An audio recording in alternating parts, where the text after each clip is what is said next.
Bendiciones a cada uno de ustedes. Gracias por acompañarnos en este domingo previo a la Navidad. Yo pienso que todos se están preparando ya, ¿verdad? Ya tienen todos los regalos comprados. El hermano Marcelo les preguntó y como que no hay muchas voces muy seguros ahí. Yo soy de los que compro a última hora también. Ya 20 minutos antes ando viendo a ver qué compro, pero no. Espero que no sean así, ¿verdad? Yo no estaba pensando en lo barato, nada más que no tengo el tiempo para hacerlo, por eso es que lo hago así. Pero bueno, entremos en negocios más serios. Estamos celebrando la Navidad anticipada, ¿verdad? Bueno, la Navidad definitivamente es relativa, por lo que precisamente no sabemos exactamente el día de nacimiento de nuestro Señor Jesús, pero sí podemos celebrarla. No es pecado. Hay mucha gente que dice, no, yo no voy a hacer eso porque la Biblia no me dice en cuándo nació el Señor, y sí nos dice, pero no nos da una fecha. Entonces a veces creemos que caemos en herejías al celebrar la Navidad. Y si alguno de ustedes viene de iglesias que eran legalistas y lo forzaron a que no celebraran Navidad por haber razones. La semana pasada encontré una pareja que me dijo, le digo yo, qué bueno, que van a ir a la iglesia en la Navidad. Y me dice, no, nosotros no celebramos la Navidad. Y digo yo, qué triste, ¿no? Sinceramente, pero hay muchas, desafortunadamente, personas que piensan así, iglesias que son guiadas por líderes que como que no tienen un concepto muy claro de lo que la Biblia explica. Y a veces nos dejamos llevar por tradiciones o cosas de hombres, y la realidad es que todo el tiempo tenemos que recaer en la palabra para todo. Y obviamente hay unas tradiciones que pudiéramos seguirlas y no es pecado hacerlas. Y yo creo que esta es una que puede caer como tradición por un lado, pero tiene contextos bíblicos completamente muy basados para poder determinar o poder celebrar lo que estamos haciendo en esta mañana acá. Así es que nuevamente bienvenidos a la casa del Señor. Estamos acá unidos como parte del cuerpo de Cristo con el único objetivo de adorar a nuestro Señor Jesús. Él ha nacido, Él vive y reina por siempre. Él vino y dio su vida por cada uno de nosotros, y por eso es que existe la iglesia. Si Él no hubiera muerto, la iglesia no serviría para nada y nunca hubiera sido puesta por alguien, porque Él fue quien la fundó. Él fue el que le dio la capacidad para poderse proliferar y llegar hasta los confines de la tierra. Ese es el objetivo de la iglesia, llevar el evangelio hasta los confines de la tierra. Así es que es nuestro trabajo, y estamos acá nuevamente celebrando ese día tan especial en el cual nuestro Señor vino a morir por nuestros pecados, y por eso nos da también el privilegio de ser llamados hijos de Dios. ¿A quiénes? A aquellos que hemos reconocido a Él como el único sustituto por los pecados del mundo. Vamos a hablar un poquito acerca de eso. Quiero darles la bienvenida, y sobre todo si hay algunas personas que nos visitan por primera vez, les voy a pedir por favor que llenen esta tarjetita, su nombre, dirección, teléfono, y obviamente eso es todo, porque queremos orar por ustedes, y que ustedes también nos digan si hay algo que podemos estar ayudándoles, alguna petición de oración, algunas necesidades, si las pudiéramos cubrir. A veces podemos hacer eso, y nuevamente pueden llenarla y me hacen saber, y yo me puedo comunicar con ustedes. Pero si levantan la mano, por los que están acá por primera vez, levanten la mano nada más así, quiero ver. Okay. 4 personas a este lado, 5, ok, 6. Bueno, un buen grupo. Sí, muchas gracias a cada uno de ustedes que nos acompañan en este día. Espero de que puedan sentir lo que es estar en una iglesia en la cual nuestro objetivo es glorificar a Dios, y espero que la palabra hable a los corazones de cada uno de nosotros en esta mañana, y que nos dé la capacidad de poder meditar en lo que Dios es, en lo que Él ha hecho por nosotros y las razones por las cuales estamos acá. Es muy importante. Así es que con eso vamos a continuar, y nuevamente bienvenidos a la casa del Señor. Estas son algunas de las fotos que tenemos, que sacamos del viernes, el programa, el evento evangelístico que tuvimos. Estuvo muy bonito, estuvo bien asistido, la ayuda fue tremenda, muchos de los hermanos cooperaron y pudimos llevar a cabo este evento muy bonito. Aquí podemos ver cuando ellos estaban ensayando, muchas de las cosas que tuvimos ahí para las personas que vinieron, dimos muchos regalos. Al principio creí de que teníamos suficientes regalos y les dije a las familias, pueden llevarse 3 cada uno de los niños. A última hora ya llegué y ya no había nada. Pero gloria a Dios, porque los regalos fueron para eso, para que los pudiéramos dar y que los niños se pudieran gozar con algo en esta Navidad, y qué bueno que lo pudimos hacer. Todavía tenemos unos cuantos acá, así es que con los que se van a quedar a nosotros con nosotros a comer después del servicio, podemos repartir un poquito más. Las gracias al pastor Toapanta, él vino desde el valle para poder acompañarnos y predicar un mensaje también con nosotros acá. Obviamente estamos endeudados con él, pero también les quiero, una vez que tengo la foto de él ahí, quiero decirles de que él nos ha invitado a la iglesia. Su iglesia nos invita a nosotros, bueno, la iglesia es de Cristo, ¿verdad? Pero la iglesia en la cual trabaja él, nos invita a que podamos acompañarlo el próximo domingo 28. Van a tener un evento especial ellos de Navidad también allá, y querían que si nosotros podíamos acompañarlos. Hermano Jesús, ¿dónde está? ¿No vino el hermano Jesús ahora? Ajá. ¿A qué horas es el servicio allá? A las 4 de la tarde, ¿ok? Les voy a pedir este favor, ¿ok? Nuevamente esto no es obligatorio, pero y estoy hablando con los de casa, obviamente. Si ustedes están invitados, no tomen esto como que es para ustedes, pero si pudieran acompañarnos también sería bonito. Los de casa, la invitación fue abierta para nosotros para que podamos acompañarlos a ellos el domingo 28, que sería el próximo domingo, un evento de Navidad. Si ustedes van a ir, nada más me gustaría, voy a apuntar al hermano Jesse. El hermano Jesse quiero que se encargue de averiguar cuántas familias van a ir, y lo que queremos hacer es tener una caravana y ir hasta allá y poder acompañarlos a ellos ese domingo después del servicio acá de nosotros. Pueden todavía tomarse su almuerzo y descansar un poco, y podemos ir al servicio con ellos allá. Así que si alguien va a ir, comuníquenselo al hermano Jesse, por favor, para que yo tenga una idea cuánto vamos a ir y para que podamos tener una caravana y ir juntos, ¿ok? Nada más eso, gracias. Y como pueden ver, muchas más fotos, muchos niños alegres salieron del servicio muy contentos con todos los regalos.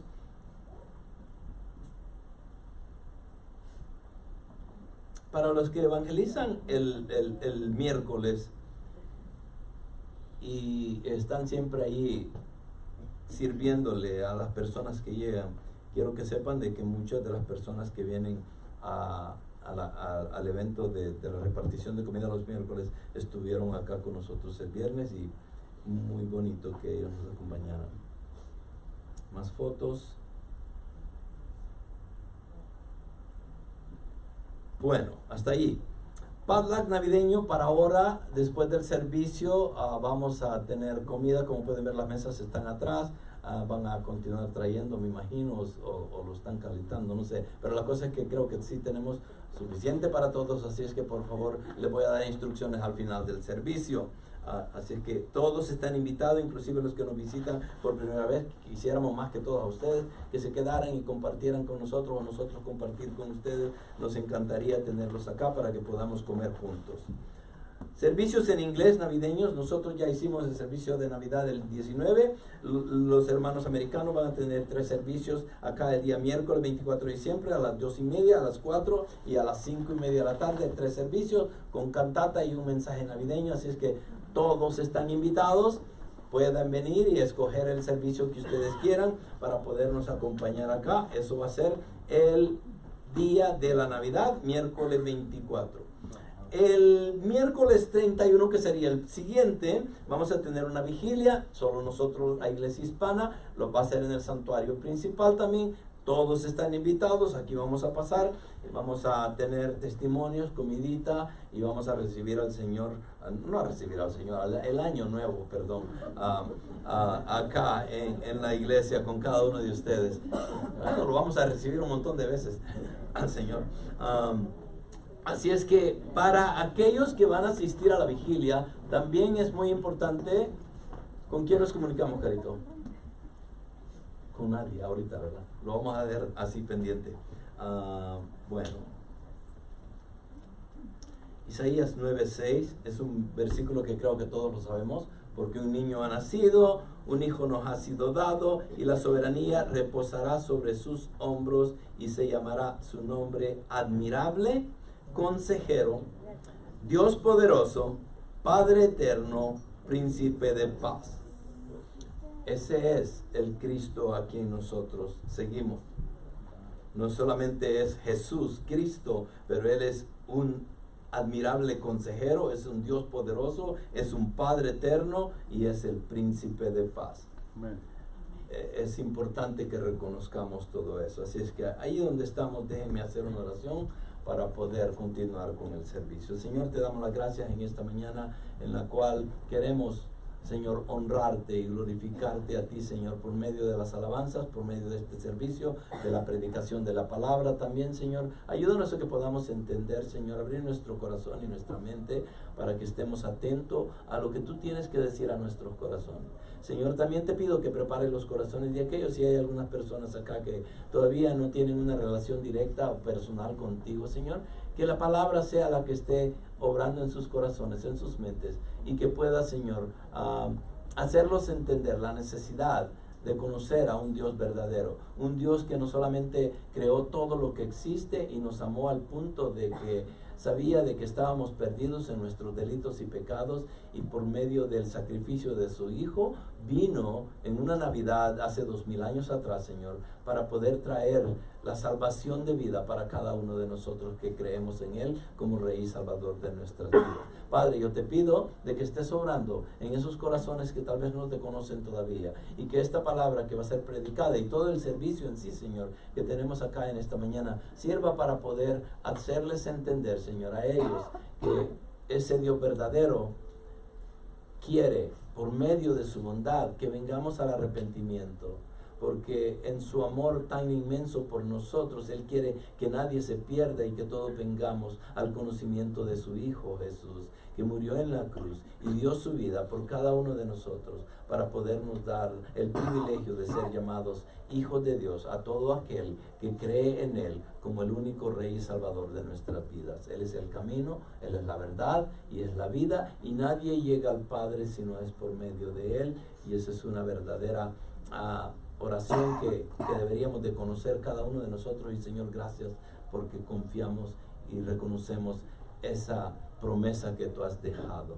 Señor, te agradecemos infinitamente, te pedimos en este momento por aquellas personas que están pasando por alguna dificultad de enfermedad, Señor, que puedas sanar tú a los enfermos, Señor, que confortes al dolido, Señor, en esta Navidad donde hay mucha nostalgia. A veces, Señor, hay cosas que están pasando que pueden ser muy difíciles de comprender para muchas familias. Padre, yo te pido que obres en el corazón y en la mente de cada una de estas personas que están pasando por dificultad, y que seas tú, Señor, el que llene ese vacío, que seas tú el que les dé el entendimiento correcto, Señor, el que seas tú el que esté confortando no solamente sus maneras de su pensamiento, pero su corazón y sus sentimientos también, Señor. Padre, que tú llenes cualquier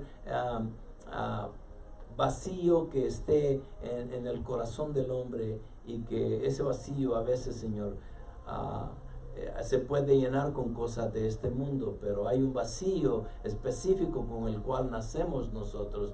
Es un vacío que solo tú puedes llenar, y ese es el vacío que yo te pido en esta mañana, Señor, que tú puedas proveer a cada una de las personas que están acá tal vez y no han tenido un enfrentamiento contigo, Señor, que no te han conocido, que no se han arrepentido de sus pecados. Señor, en esta mañana queremos honrarte nuevamente, queremos glorificarte y queremos darte la honra y la gloria por darnos la vida eterna, Señor. Gracias te damos, y es en el nombre de nuestro Hijo, Señor, que te pedimos. Amén. Amén. Bueno, le voy a pedir a los hermanos de la música que pasen hacia adelante y vamos a continuar alabando al Señor, y después vamos a entrar al mensaje de la mañana.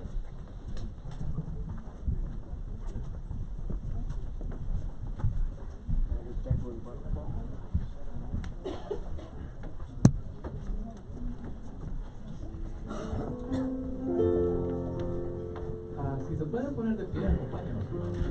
Ponemos de pie.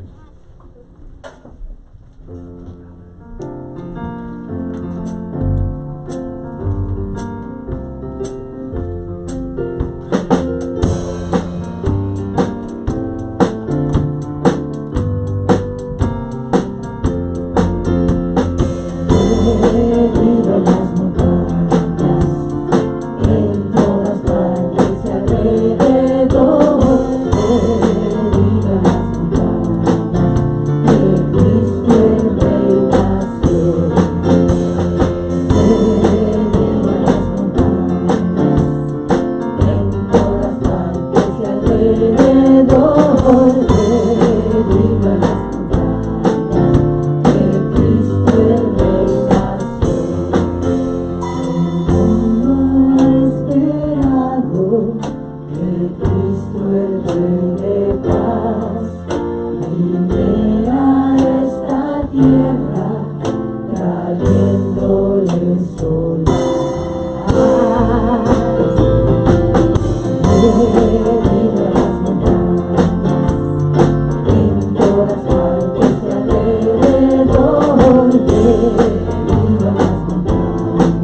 Lucas capítulo 2 versículo del 10 al 14 lee y dice: pero el ángel les dijo: no temáis, porque aquí os doy nuevas de gran gozo, que será para todo el pueblo.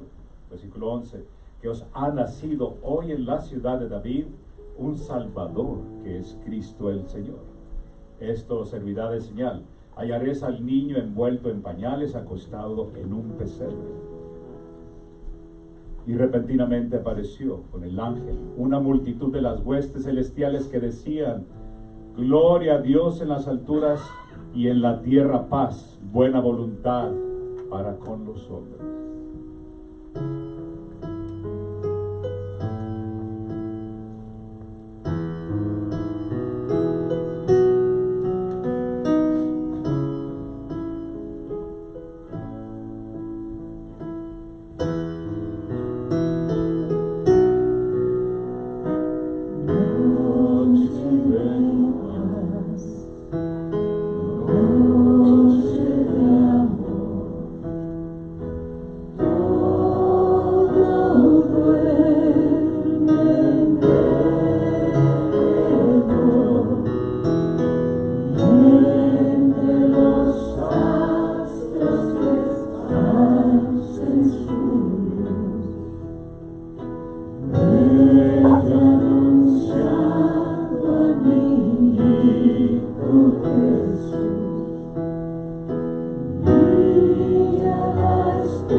Por nuestra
Señor, en esta tarde, Señor, glorificamos tu precioso nombre, príncipe de paz, Señor de señores, Señor Jesucristo.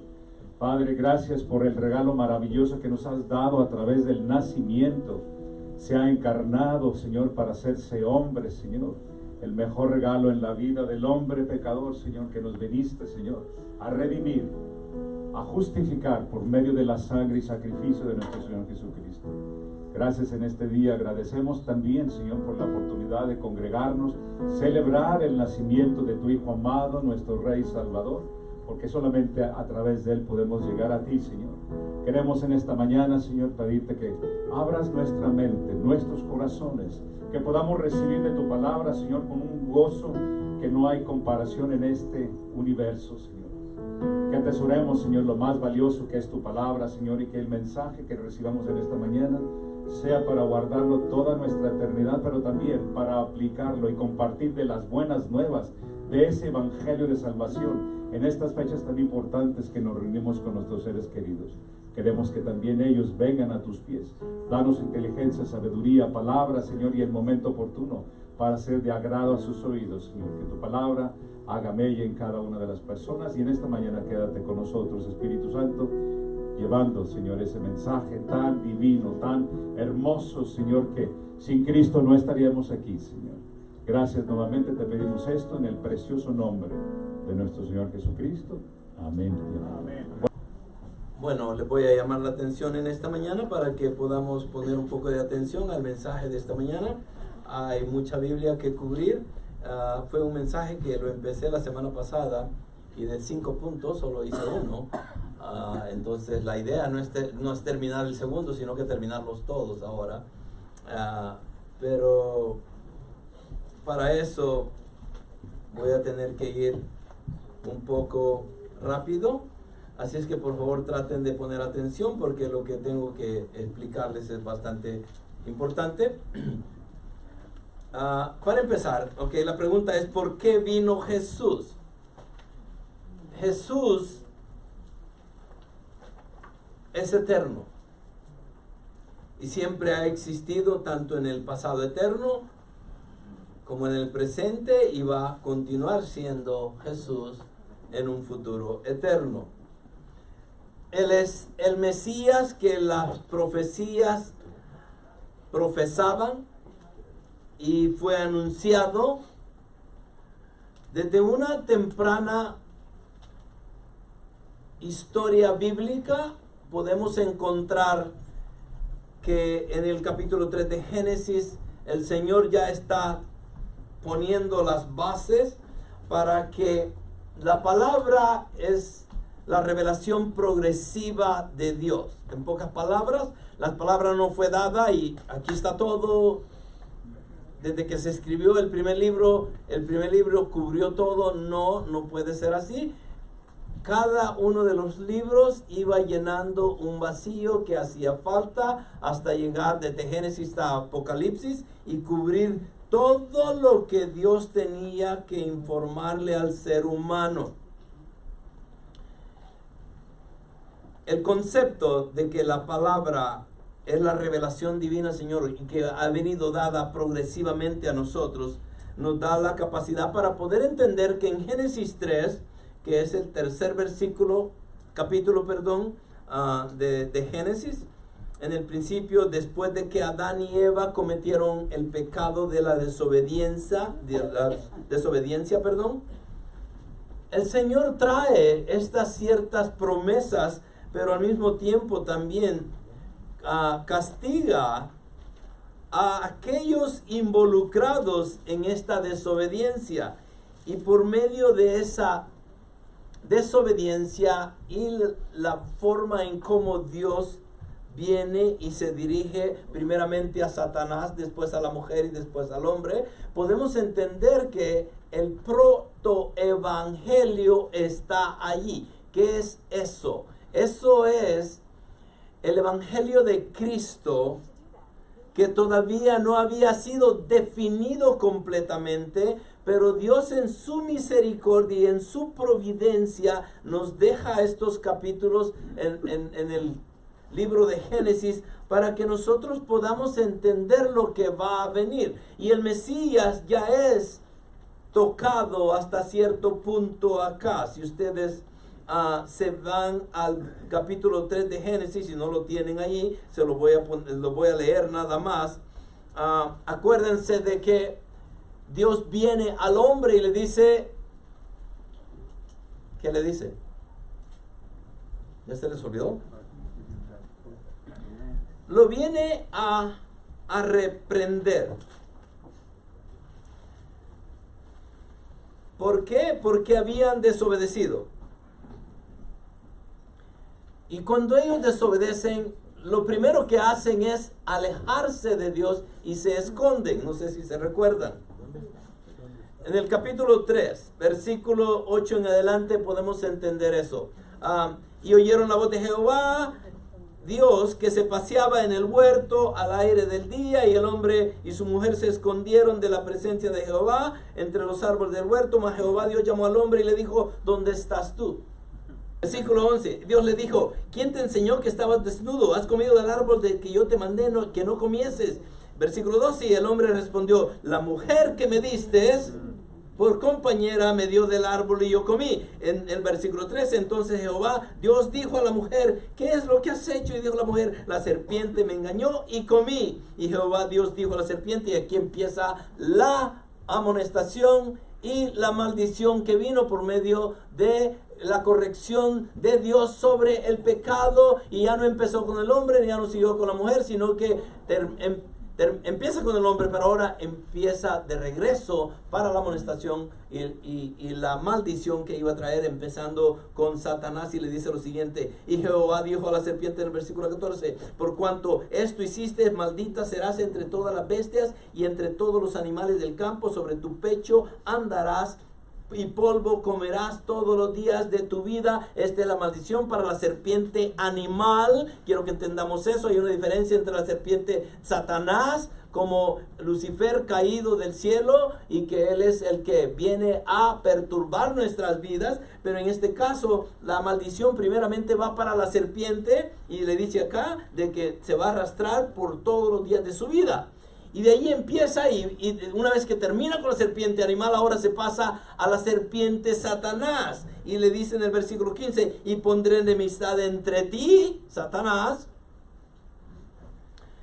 y la mujer, y entre tu simiente, la simiente de Satanás, todos aquellos que son pecadores, y que cada uno de nosotros estamos allí, y la simiente suya de la mujer. Y hablando acá del Mesías que iba a venir ya en el protoevangelio, y podemos entenderlo ahí. Entonces, y pondré enemistad entre ti y la mujer, y entre tu simiente y la simiente suya, esta te herirá en la cabeza y tú le herirás en el calcañar. ¿Ok? Cuando habla de que esta te herirá en la cabeza y tú le herirás en el calcañar, está hablando de que Jesús iba no solamente a herir la cabeza de Satanás, sino que en el hebreo dice que la iba a aplastar. Y a Satanás le dice que él iba a herirlo en el calcañar, y eso es lo que hizo en la crucifixión de nuestro Señor Jesús.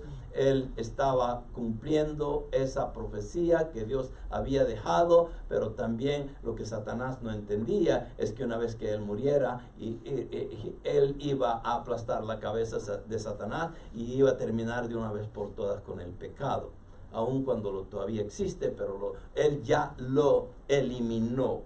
Entonces este es el protoevangelio, esa semilla de la mujer, ese es el niño que iba a nacer 4000 años después, y ese niño iba a venir a ser el Salvador del mundo.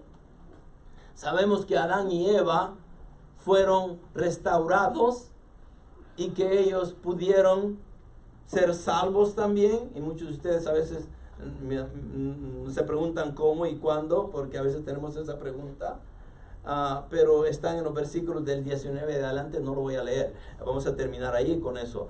El punto es de que ese niño que vino ya había sido prometido desde el capítulo 3 de Génesis, y continuamente iba a ir progresando esa revelación para que nosotros pudiéramos entender. Por ejemplo, cuando el pueblo de Israel es sacado por medio de Moisés de Egipto, el Señor está aludiendo de que el ángel de la muerte iba a venir y iba a destruir a todos aquellos que no tuvieran la mancha de la sangre en el dintel de sus puertas.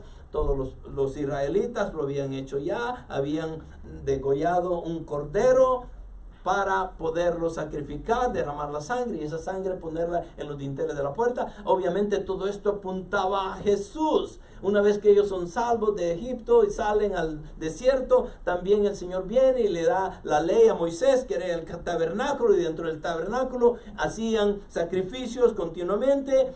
Lo mismo, cada sacrificio apuntaba a ese Cordero de Dios que quita el pecado del mundo, que iba a venir a dar su vida por cada uno de aquellos que creyeran en él. Porque de tal manera amó Dios al mundo que dio a su Hijo unigénito, para que todo aquel que en él crea no se pierda, más tenga vida eterna.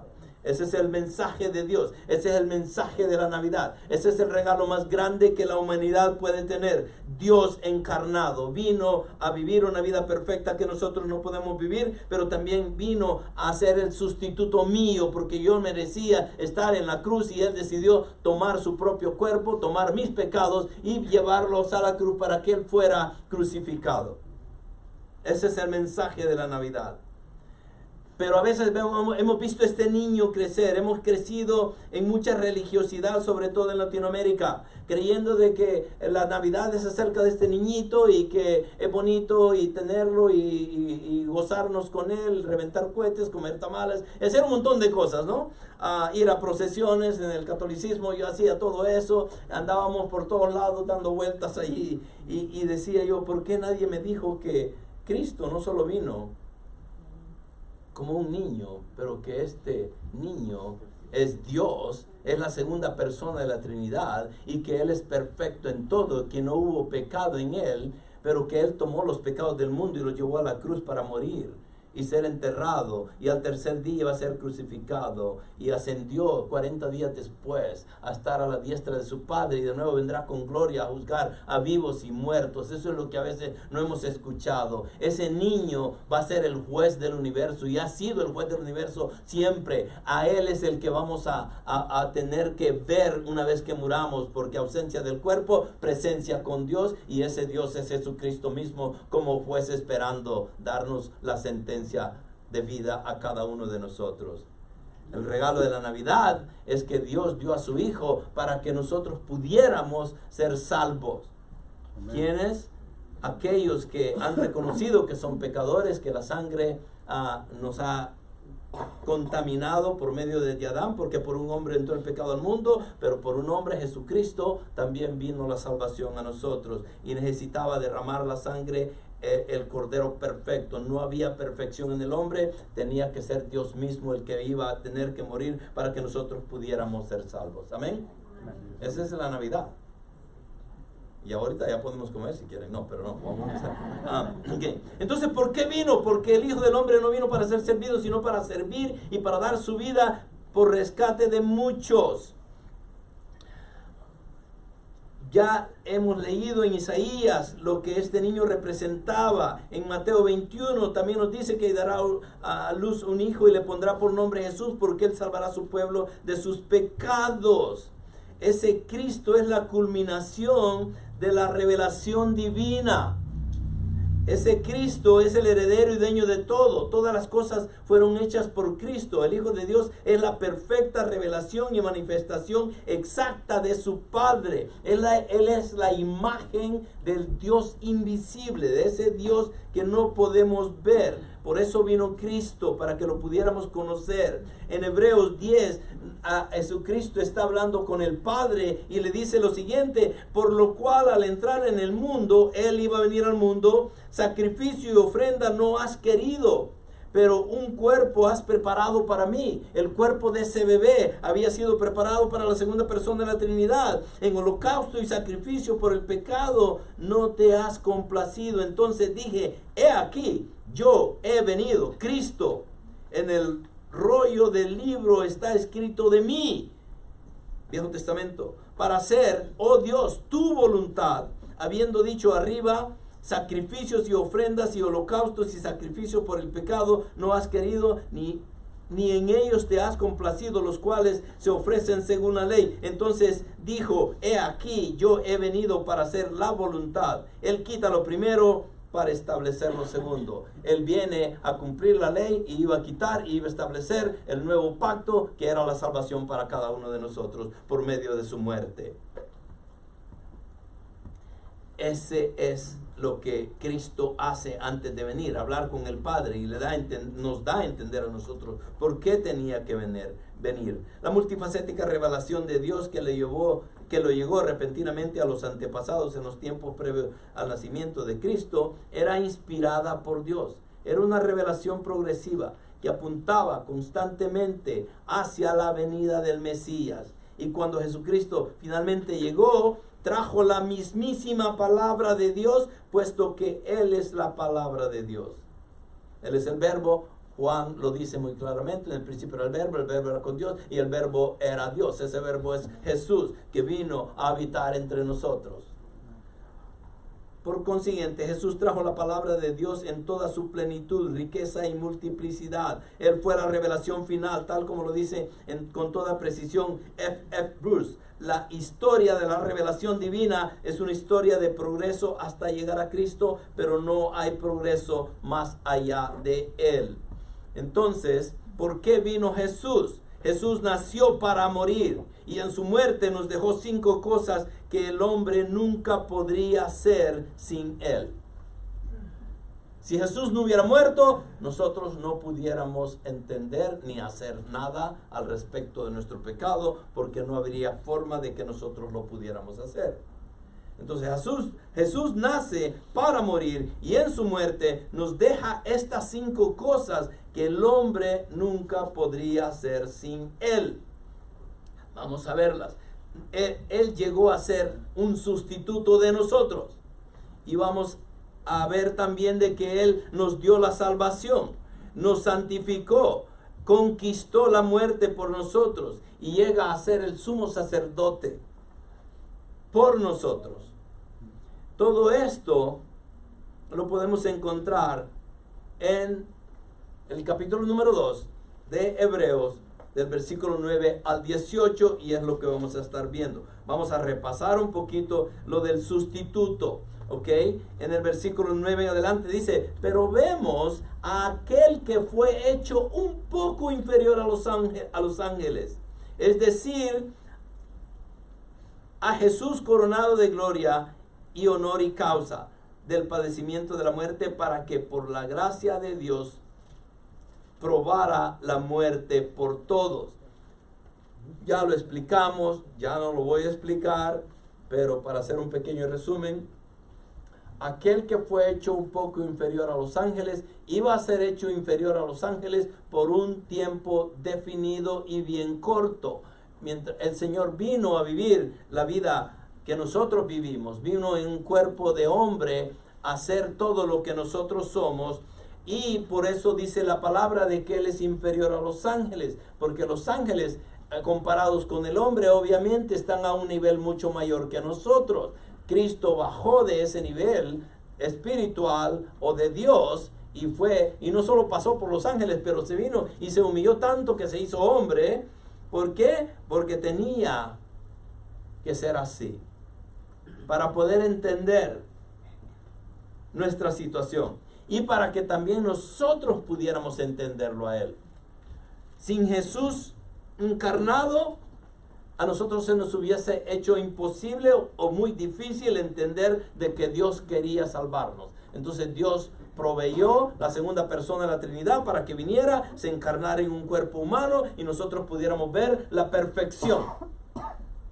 Aun cuando Él optó por no glorificarse en la tierra como Dios y lo podía hacer, y lo hizo una vez en frente de los apóstoles cuando se transfiguró delante de ellos, y Moisés y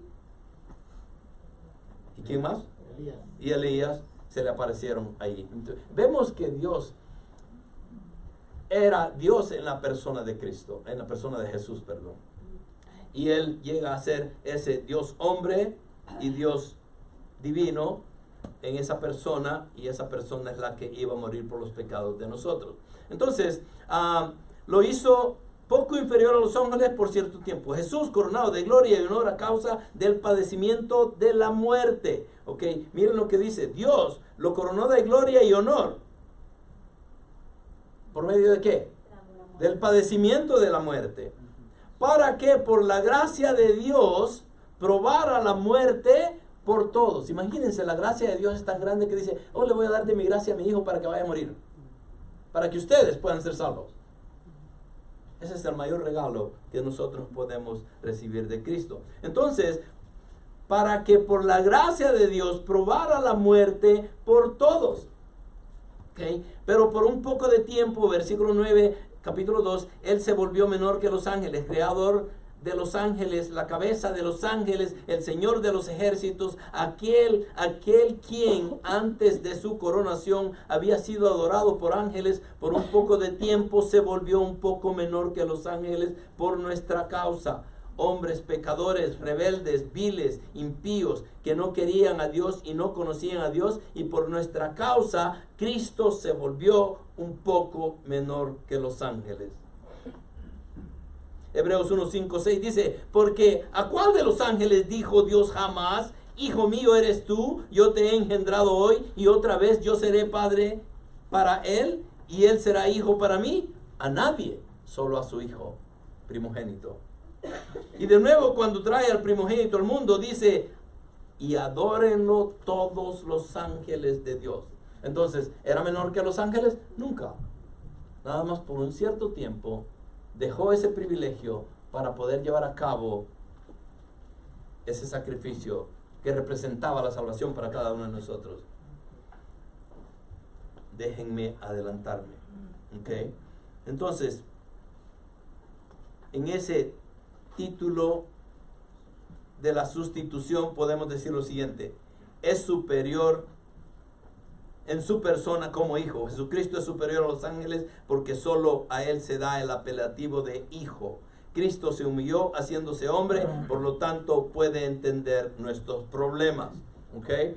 Entremos al segundo punto. ¿Por qué vino Jesús? Jesús nació para morir y en su muerte nos dejó 5 cosas que el hombre nunca podría hacer sin Él. Él fue el sustituto, pero también Él fue nuestra salvación. Versículos 10 en adelante. Pongamos atención. Porque convenía que aquel para quien son todas las cosas y por quien son todas las cosas, llevando muchos hijos a la gloria, hiciera perfecto por medio de los padecimientos al autor de la salvación de ellos. Mediten en esos versículos. ¿Qué está pasando acá? Leer la Biblia a veces es fácil. Y si ustedes son como yo, me pongo a leerla y de repente empiezo a cabecear. Y me tengo que regresar 3 páginas porque digo, ¿a dónde estaba? Pero yo no me recuerdo. Y ahí voy otra vez a leer porque se me olvidó a dónde me quedé. Y de repente creo que ya leí algo y digo yo, ¿y qué decía? Ya no me recuerdo ni qué decía. Entonces, de la misma manera, a veces nosotros venimos a la iglesia y escuchamos a los predicadores decir todo lo que tienen que decir acerca de la palabra. Pero ¿qué pasa? Es saliendo de esa puerta, si yo les hago un examen para ver qué tanto retuvieron, la retención es bien mínima a veces. Entonces, leer versículos como estos, sobre todo en Hebreos, que es un libro no complicado, pero que tenemos que tener un conocimiento bastante amplio de la palabra para poder darle el significado correcto. Y si no lo hemos hecho esto, se nos hace difícil a veces decir, ok, ¿quién está hablando acá? ¿Y por qué está diciendo lo que está diciendo? ¿Y a quién se lo está diciendo? Y eso es lo que siempre deberíamos de hacer. Cuando leemos las escrituras y vemos cualquier versículo bíblico, preguntémonos, ok, ¿quién escribió esto? ¿A quién se lo escribió? ¿Para qué se lo escribió? Si no hacemos preguntas, no vamos a entender. Entonces acá sería, ¿quién está diciendo todo esto? Porque convenía que aquel para quien son todas las cosas y por quién son todas las cosas, ¿quién es el de quién son todas las cosas y para quién son todas las cosas? Cristo. Cristo. Ok, ahora, ¿podemos decir que todas las cosas son de Dios? Sí, porque Él es Dios. Pero también podemos decir que el Dios Padre, porque ¿quién es el creador de la creación? Dios Padre a través de su Hijo por medio del Espíritu Santo. ¿Sí me entienden? Las 3 divinas personas llevando a cabo la creación. Entonces, ¿el Padre siempre ha estado involucrado? Sí. ¿El Hijo siempre ha estado involucrado? Sí. ¿El Espíritu Santo siempre ha estado involucrado? Sí. Pero a veces tenemos que poder ver la diferencia en quién habla a veces y de quién están hablando acá. Aquí es Dios mismo hablando, ¿ok? Pero está hablando de su Hijo. Entonces al principio dice, porque convenía que aquel, Cristo, para quien son todas las cosas y por quien son todas las cosas, Cristo, llevando muchos hijos a la gloria, hiciera perfecto por medio de los padecimientos al autor de la salvación de ellos. Entonces Dios está hablando inicialmente, dándonos a entender lo que va a pasar o lo que significa entender quién es el autor de la salvación de ellos. ¿Quién es el autor de la salvación de nosotros? Cristo. Entonces Dios está hablando primeramente y dice que convenía que aquel para quien son todas las cosas y por quien son todas las cosas, llevando muchos hijos a la gloria. Ok, ¿quién iba a llevar hijos a la gloria? Cristo. Piensen lo que dije, ok, porque voy a hacer 2 cosas acá. Voy a poner el nombre de Dios en un lugar y el nombre de Cristo en otro. Pero la pregunta ahorita la voy a retener y la voy a decir nuevamente. ¿Quién lleva muchos hijos a la gloria?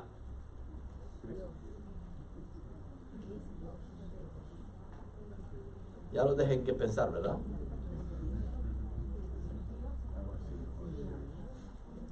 Si decimos que Cristo, eso significa que yo soy hijo de Cristo.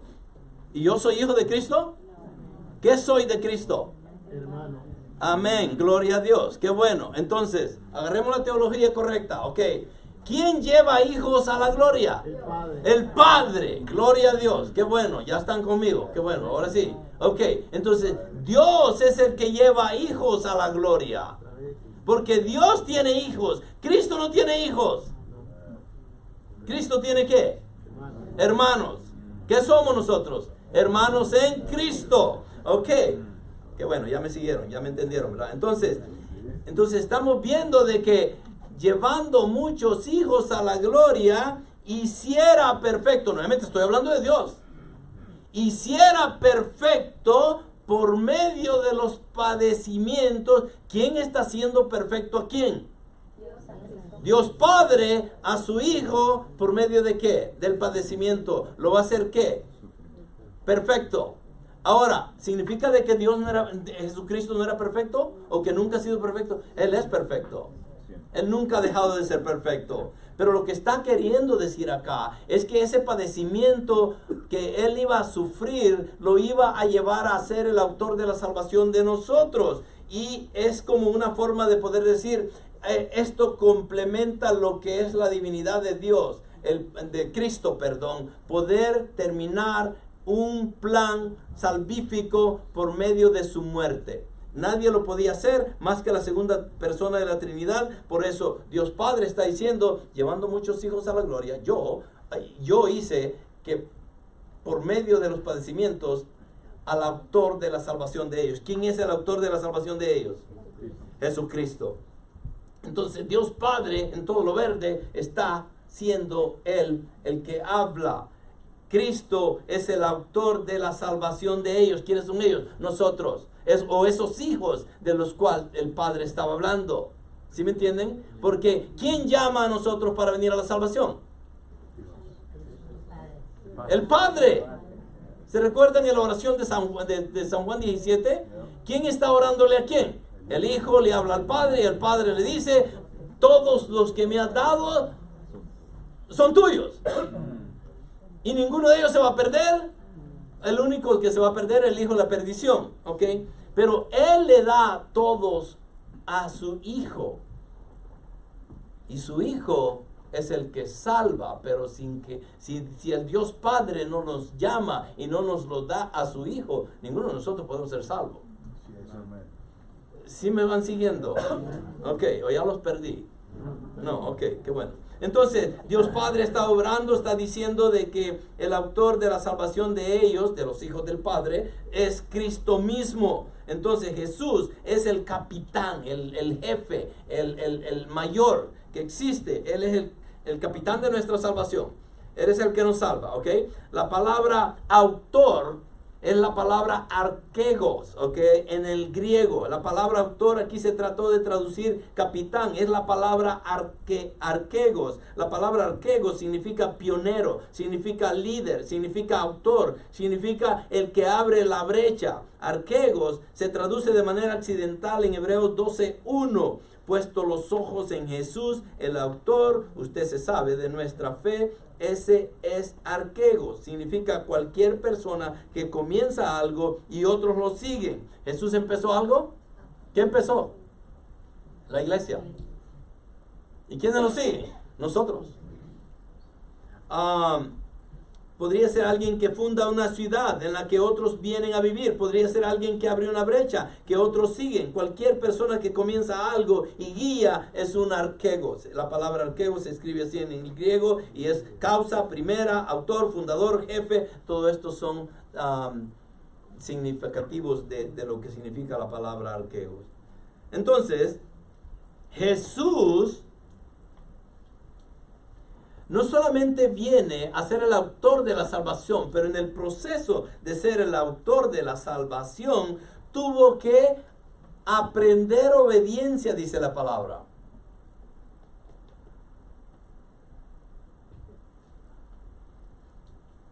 ¿Significa eso de que Cristo no obedecía al Padre antes, en la eternidad pasada?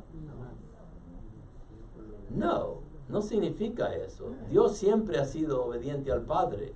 La familia de la Trinidad ha existido eternamente y siempre ha habido ese amor mutuo entre Padre, Hijo y Espíritu Santo. Y al mismo tiempo no solo ha habido amor mutuo, pero también ha habido una cierta jerarquía que a veces es difícil hablar de ella, pero el Padre es primero, el Hijo es segundo y el Espíritu Santo es tercero. Eso no minimiza la capacidad de los de abajo en ninguna forma.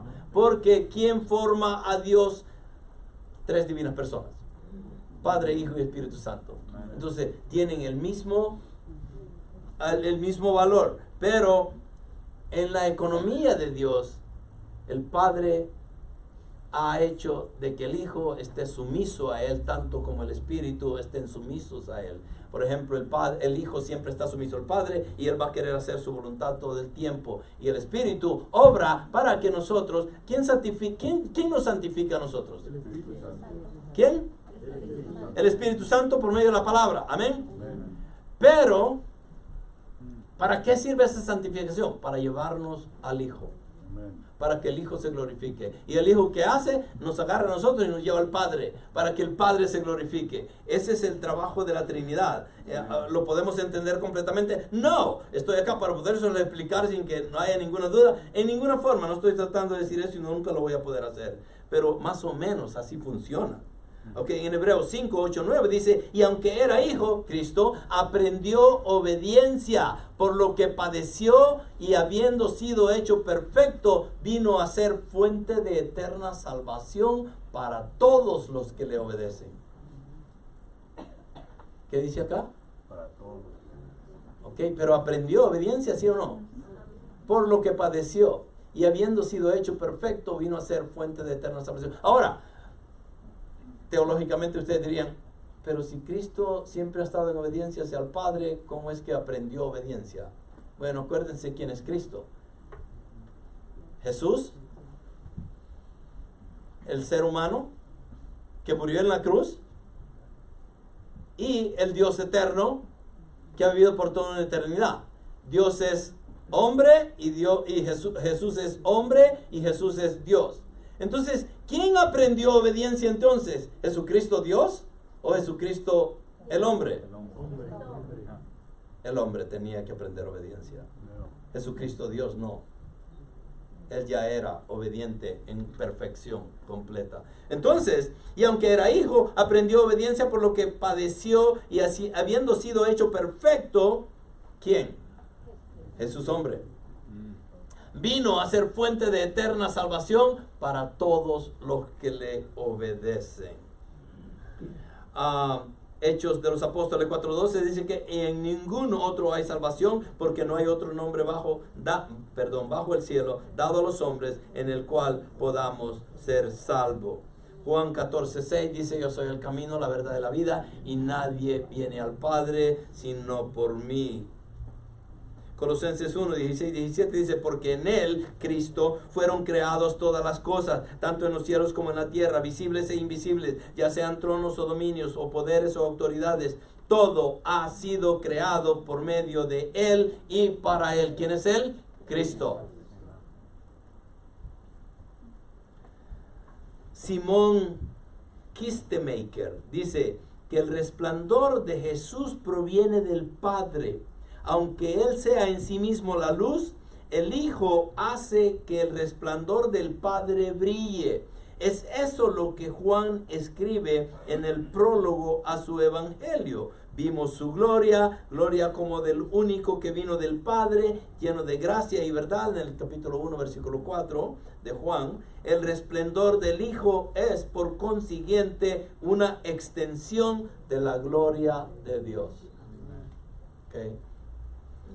Y Él sostiene todas las cosas por su poderosa palabra. El Hijo no solo es el creador del universo, Él es quien también sostiene todas las cosas, en el versículo 3. Los dos pasajes, este es el libro de Hebreos capítulo 1, los dos pasajes se complementan mutuamente y revelan el poder divino del Hijo. Él habla y por su palabra todas las cosas son sostenidas, preservadas y mantenidas en existencia.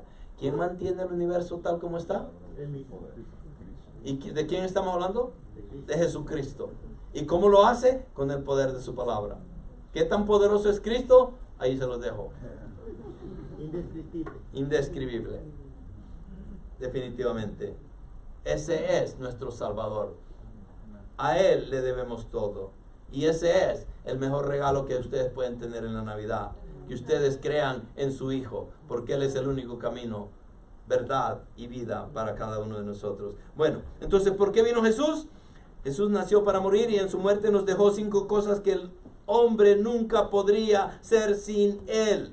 Él es nuestro sustituto, Él es nuestra salvación, pero también es nuestro santificador. ¿Ok? Él es nuestro santificador. ¿Cómo entendemos esto? Miremoslo.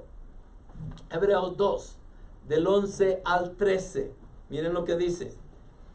Porque tanto el que santifica como los que son santificados, ¿ok? Porque tanto el que santifica como los que son santificados son todos de un Padre. ¿Quién es el que santifica? Como los que son santificados. El que santifica es Cristo, y los que son santificados somos nosotros. Y somos todos de un solo Padre. Amén. Ahí lo dice. El que santifica, Cristo, como los que son santificados, la iglesia, son todos de un Padre. Por lo cual, Él, ¿quién es Él? Cristo. No se avergüenza de llamarlos, ¿qué? Hermanos. ¿Ven la diferencia entre hijos y hermanos? Ok. Qué bueno, me van siguiendo. Entonces, el que santifica es Cristo, como los que son santificados somos nosotros, somos todos de un Padre. Por lo cual, Él no se avergüenza de llamarlos hermanos, diciendo, anunciaré tu nombre. ¿Quién está hablando ahí? Cristo. ¿A quién le está diciendo esto? A su Padre, obviamente. Anunciaré tu nombre a mis hermanos en medio de la congregación. Por eso están acá ustedes. Porque son parte del cuerpo de Cristo. Somos hermanos de Cristo. Y Él quiere que la palabra sea predicada para ustedes. Anunciaré tu nombre, mis hermanos, en medio de la congregación. Esta es la congregación. Y te cantaré himnos. Y otra vez, yo en Él confiaré. ¿Quién es yo y quién es Él acá? Yo es el Padre. Bueno, pudiera ser al revés también, ¿no? Yo, Cristo, en Él confiaré, en el Padre. Y otra vez, he aquí, yo y los hijos, por eso es el Padre, yo es el Padre. ¿Vieron cómo está escrito? Ok, yo en Él confiaré. ¿Quién es Él? Cristo. Entonces, ¿quién es yo? El Padre. Y otra vez, he aquí, yo y los hijos que Dios me ha dado. ¿Quién es? El Padre, obviamente. Ya los perdí, ¿verdad? No, ok. Qué bueno.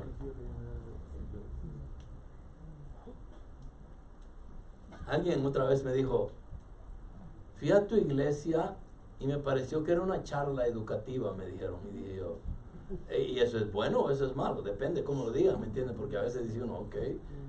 Entonces, porque el pastor tiene que venir a predicar la palabra. Podemos ser maestros, pero si no somos predicadores, solo enseñar la palabra como maestro no es suficiente. Tenemos que ser maestros predicadores. Y entonces a veces nos pueden dar ciertos elogios que digo yo, ¿es elogio o es una queja? Entonces yo no sé cómo se sienten ustedes ahorita, pero está bien, no se preocupen, porque yo voy a seguir de todas maneras. Ok, Romanos 8:1 dice, por consiguiente, no hay ahora condenación para los que están en Cristo Jesús, los que no andan conforme a la carne, sino conforme al Espíritu. Ok, ¿a qué vino el Señor? A salvarnos.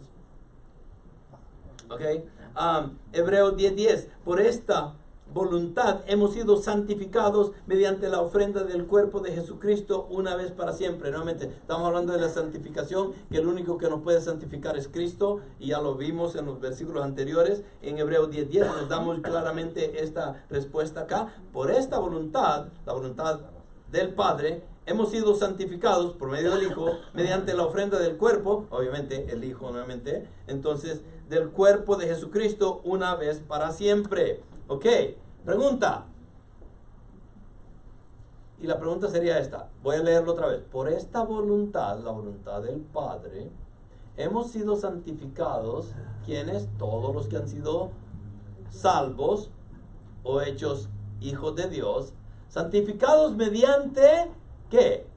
La ofrenda del cuerpo, ¿de quién? Obviamente de Cristo. ¿Una vez para cuándo? Oh, para siempre. Entonces, el que ha sido santificado por Cristo, ¿se puede perder entonces? No. Gracias, ahí los dejo. Ok, ¿por qué vino Jesús? Jesús nació para morir y en su muerte nos dejó 5 cosas que el hombre nunca podría hacer sin Él.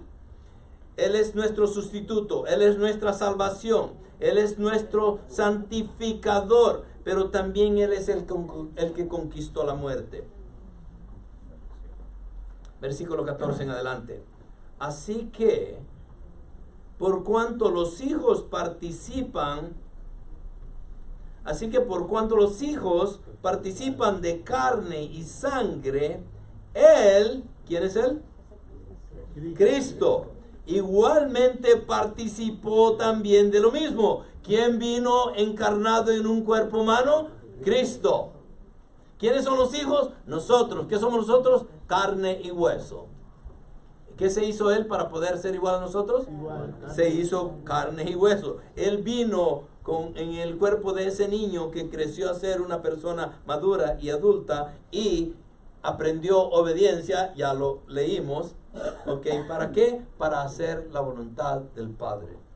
Entonces, por cuanto los hijos participan de carne y sangre, nosotros, Él, Cristo, igualmente participó también de lo mismo, encarnado en un cuerpo humano, para anular mediante la muerte el poder de aquel que tenía el poder de la muerte. ¿Quién tenía el poder de la muerte? Satanás. Entonces, ¿ya entendimos por qué vino? Sí, pero no lo entendieron, se lo voy a leer de nuevo. Okay. Por cuanto los hijos participan de carne y sangre, nosotros. Él, Cristo, igualmente participó también de lo mismo. ¿Por qué? Para anular mediante la muerte el poder de aquel que tenía el poder de la muerte. Es decir, ¿quién? El diablo. Entonces, ¿cómo lo tenía que eliminar el Señor? ¿Lo pudo haber hecho del cielo? Sí. Tiene el poder. Pero lo quiso hacer acá. ¿Por qué? Porque iba a salvar a personas de carne y hueso y sangre. Y para eso Él tenía que derramar su sangre también. No podía derramar su sangre si era espíritu. Tenía que agarrar un vaso, un cuerpo y derramar la sangre. Así como nosotros podemos sangrar, Él tenía que sangrar y morir. Así como nosotros morimos, Él tenía que morir también. ¿Para qué? Para terminar con el poder de la muerte y poder eliminar ¿a quién? El diablo. Eternamente no, el diablo va a continuar, pero ya no va a tener poder sobre nosotros. Ese es el punto. ¿Ok? Entonces, como pueden ver, creo que sí lo vamos a terminar. Entonces, reconociendo esto, es bueno comprender de que si el pecado no hubiese existido, Jesús no tenía ningún motivo para venir a encarnarse en un cuerpo humano. Pero porque el pecado nos afectó, y ya leímos en Génesis 3:15, entonces esa promesa que Dios le da tanto a la serpiente como a la mujer, como al hombre, de que ese Mesías iba a venir para eliminarnos de una vez y por todas de la esclavitud de la muerte o del diablo que teníamos. Entonces vino Él, mediante la muerte eliminó el poder que tenía, el poder de la muerte, es decir, el diablo. Entonces el pecado tenía que ser eliminado. Dios entendía de que estábamos afectados, teníamos el cáncer del pecado y eso nos iba a llevar a la muerte eminentemente. Tenía que haber una salida y esa salida iba a ser Cristo mismo, el Cordero inmolado, el Cordero sin mancha, que tenía que venir a morir en la cruz por los pecados del mundo. Romanos 5:12 dice que por tanto, tal como el pecado entró en el mundo por un hombre y la muerte por el pecado, así también la muerte se extendió a todos los hombres. Porque ¿cuántos pecaron? Todos. Oh, ok. Qué bueno. Todos pecaron. Entonces, si todos pecaron, ¿qué merecíamos? La muerte. ¿Y cómo podíamos ser rescatados de la muerte? Nada nos podía salvar. Solo Dios. Porque Dios dice que Él es el único que salva. Fuera de Él no hay salvación. Entonces, Romanos 5:12 dice de que así como entró el pecado en el mundo por un hombre y la muerte por el pecado, así también la muerte se extendió a todos los hombres porque todos pecaron. Es obvio. Primera de Juan 3:4 nos habla a nosotros que ya hemos sido llamados por Dios, apartados para Él, y se nos dio de su gracia y de su fe para que podamos creer en su Hijo y ser salvos por medio de Él. Para todos esos, o la iglesia en sí, los genuinos creyentes, Primera de Juan dice lo siguiente: todo el que practica el pecado practica también la infracción de la ley. En pocas palabras, quebrantamos la ley, pues el pecado es infracción de la ley. Ahora, ¿qué nos dijo Juan primeramente? Pablo, perdón. ¿Cuántos pecaron? Entonces, ¿cuántos hemos violado la ley? Todos. Porque si el pecado es infracción de la ley, todos somos culpables. Y si todos somos culpables, no hay nadie que pueda entrar al cielo. Las obras no salvan a nadie. El hombre es salvo por medio de la gracia y también por las obras. Y les voy a decir que esto es cierto, ¿ok? Pero ¿cuáles obras? La de Cristo. La de Cristo. Porque Él es el que llevó a cabo la obra que yo necesitaba para poder ser salvo. Yo no la podía llevar a cabo, Él la terminó, Él la empieza y Él la termina. Esa es la única obra en la cual nos podemos enorgullecer, si pudiéramos decirlo de esta manera. Pero la realidad es que no hay obra humana que el hombre pueda hacer para alcanzar la salvación.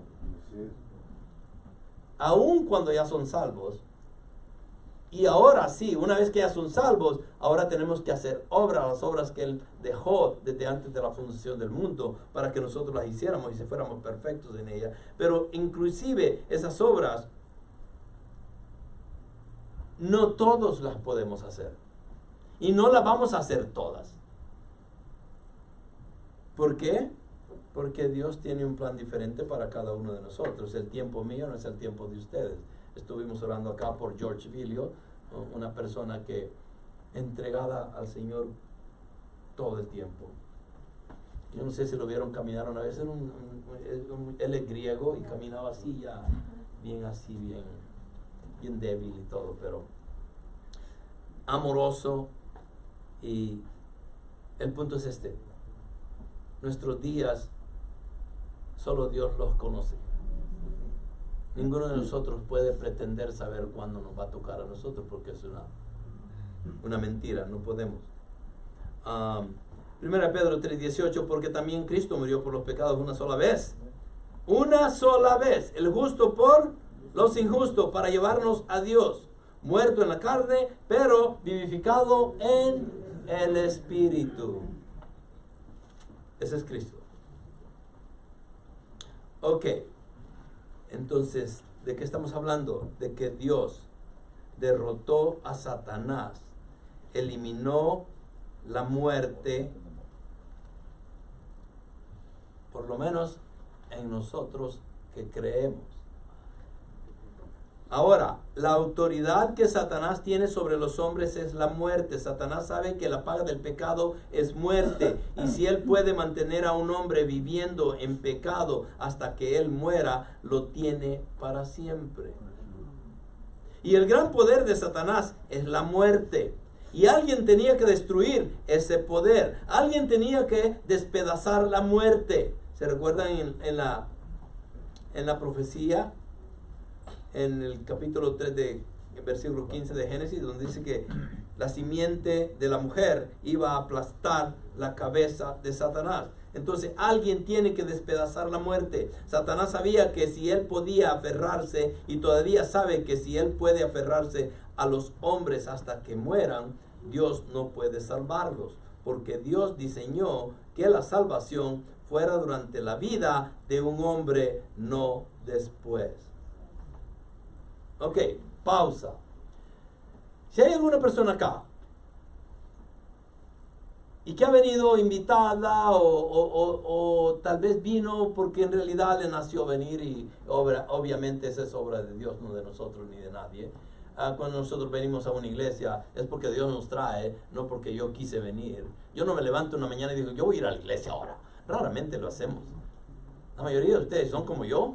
Nos levantamos cansados, oh no, otra vez es domingo. No, yo no digo eso, que tengo que trabajar de todas maneras. Pero la realidad es que Dios es el que nos da el querer y el hacer, ¿sí o no? Entonces por Él venimos acá. Pero si hay alguien acá que vino por primera vez y no entiende todo lo que yo estoy predicando acá, o lo que estoy explicando, es entendible. A mí me costó un montón de años. Y todavía no he llegado ni a nada. No sé nada todavía. Nada en comparación con lo que Dios ha preparado en su palabra. No sabemos nada. Lo poco que sabemos, a veces nos aferramos a eso, pero hay mucho más que aprender. El punto es para los nuevos, si alguien acá está y no tiene esa relación directa con Dios, no han reconocido que son pecadores, después de este mensaje, yo creo que deberían, y no se han arrepentido de sus pecados, y no han dado su vida a Jesucristo como el único salvador de sus vidas. El problema es que no hay oportunidad después de la muerte. Una vez que nos morimos, se acabaron las oportunidades. Sí. El problema con eso es, ¿cuántos de ustedes pueden a ciencia cierta decir, oh, yo tengo todavía 20 años para vivir? Ninguno de nosotros. Por eso la palabra dice, hoy es el día de la salvación. ¿Por qué? Porque solo ahora hay salvación y mañana no. No, lo que significa es que hoy que estamos escuchando, hoy que entendemos, hoy que nos predicaron, hoy que leímos, hoy que tengo conciencia, hoy que mi corazón se está abriendo, hoy que puedo hablar, hoy que puedo ver, ahora lo debería de ser, no mañana.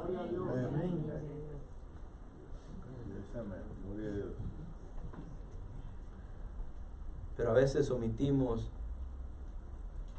la realidad de lo que Dios está queriendo hacer en nuestras vidas y continuamos rechazando a Dios, rechazando a Dios, rechazando a Dios. El problema con rechazar a Dios continuamente es que llega un momento en que lo rechazamos tanto de que Dios dice, ok, ¿sabes qué? Voy a hacer tu voluntad, te voy a dejar en tus delitos y pecados. Porque es lo que hace Dios. Lean Romano 1 y se van a dar cuenta que es lo que Él dice. 1 Corintios 15, 53, 56 dice, porque es necesario que esto corruptible se vista de incorrupción y esto mortal se vista de inmortalidad. Punto. ¿Qué significa eso? De que este cuerpo es corruptible. Pero para estar en el cielo tiene que ser incorruptible. Amén. Entonces, si este cuerpo es corruptible, tiene que vestirse de incorrupción. ¿Puedo yo hacer eso? No. El sacrificio de Cristo lo hizo. Ahora, este cuerpo es corruptible y al mismo tiempo es mortal, ¿sí o no? ¿Ok? Entonces lo incorruptible no puede entrar al cielo. Tiene que ser incorrupto. ¿Ok? Pero también lo mortal no puede entrar al cielo, y por eso es que dice Pablo en 1 Corintios, y esto mortal e incorruptible tiene que vestirse ¿de qué? De inmortalidad. ¿Cuándo nos vamos a vestir de inmortalidad? En la glorificación. En la glorificación o en la... Bueno, vamos a ser un poco más específicos tal vez. Todos nosotros vamos a morir, si creemos en Cristo vamos a morir. Este cuerpo se va a convertir en polvo porque del polvo fue hecho y al polvo va a tener que regresar. Pero Dios en su infinita gracia, por medio de su Hijo, nos va a dar un cuerpo no solamente inmortal, pero incorrupto. Amén. Eso es lo que Dios hizo en la cruz. Nos compró de ese privilegio, de tener el privilegio de ser incorruptibles e inmortales en su reino.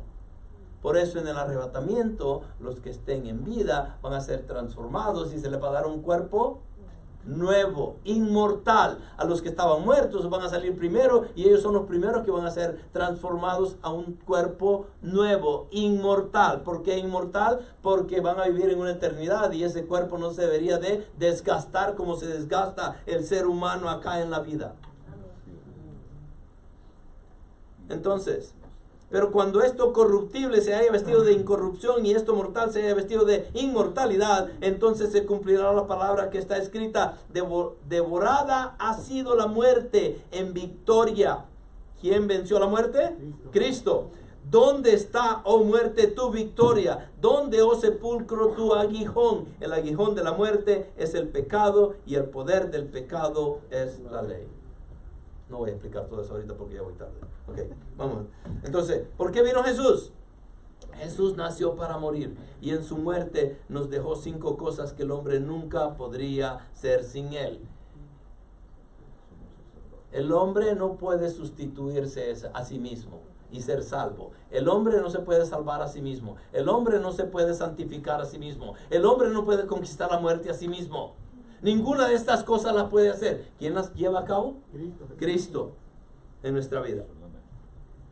Y el último es que el hombre no puede ser un sumo sacerdote. Solo Cristo es el sumo sacerdote. Y vamos a leer esto. Ok, versículo 16 y ya vamos a terminar. Deben 3 minutos. No creo. Vamos a ver. Hebreos 2:16, porque ciertamente no ayuda a los ángeles, sino que ayuda a la descendencia de Abraham. Ok, ¿qué está diciendo el autor de Hebreos?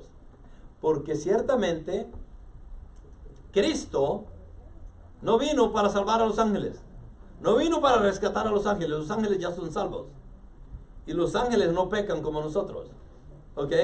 Y los ángeles no van a morir. Ellos son eternos también.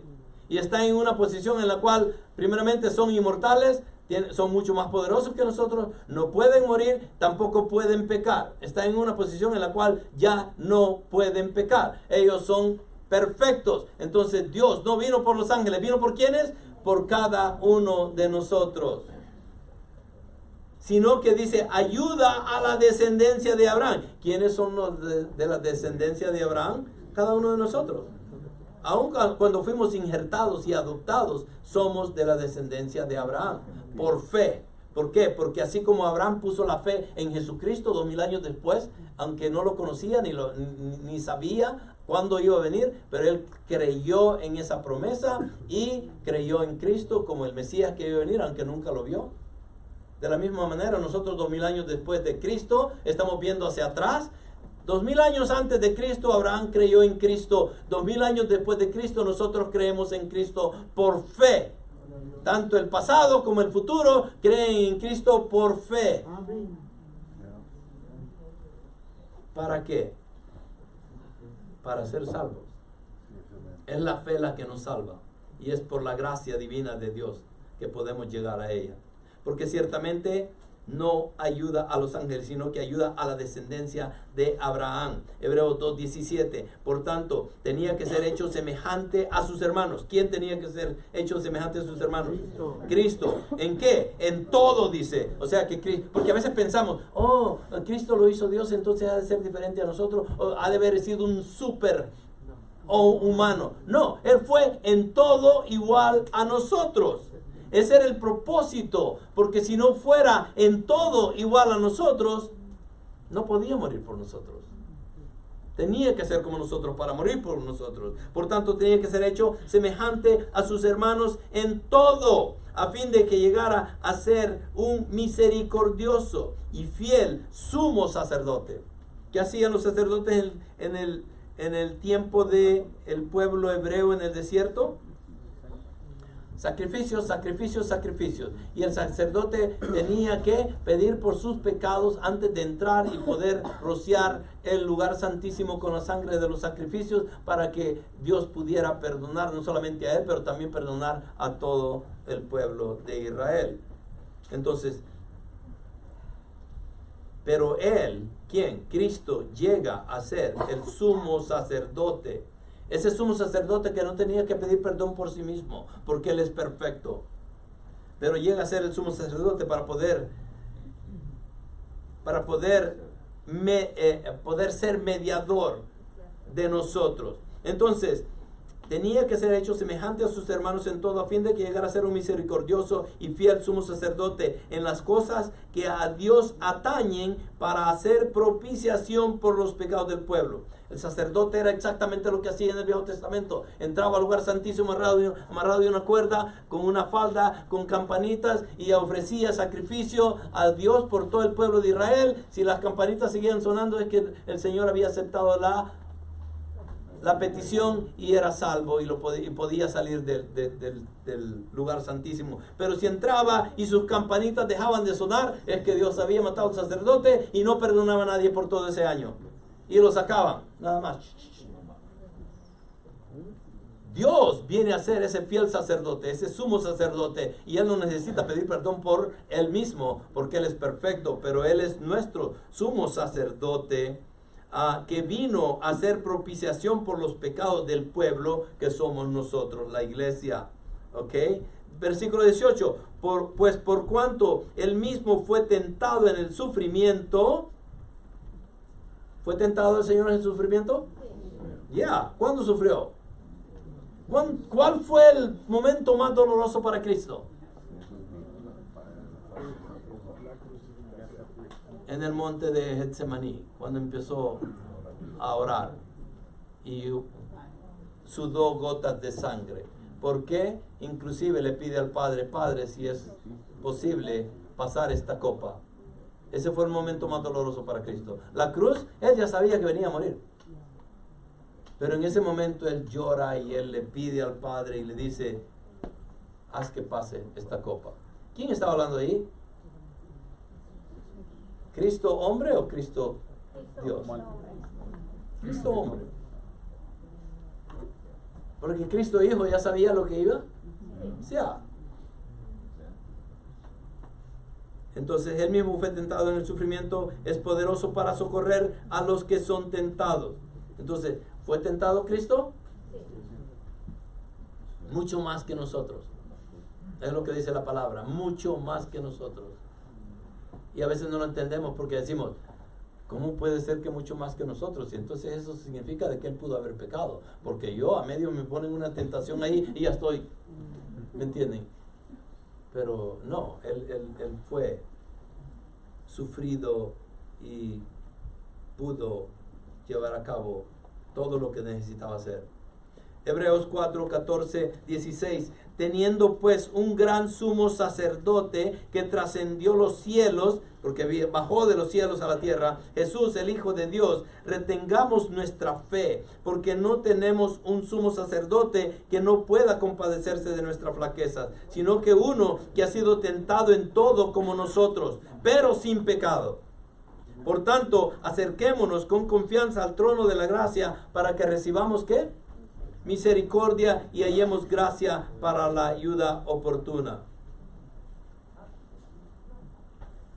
Entonces, ese Dios, esa segunda persona de la Trinidad vino al mundo. Escucha, en todas las cosas Él fue como somos nosotros. Él tuvo hambre, tuvo sed, Él fue vencido por la fatiga, Él durmió, Él fue enseñado, Él creció, Él amó, Él se sorprendió, Él se maravilló, Él estuvo contento, Él estuvo triste, enojado, lleno de indignación y sarcasmo, Él se entristeció, Él estuvo turbado, Él fue vencido por la expectativa de acontecimientos futuros, Él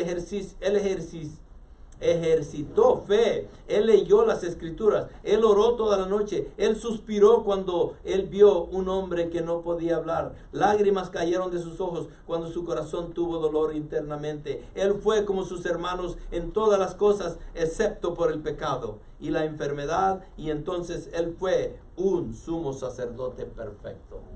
Ese es el Dios a quien nosotros seguimos. Esa es la Navidad más grande que nosotros podemos recibir en nuestro tiempo.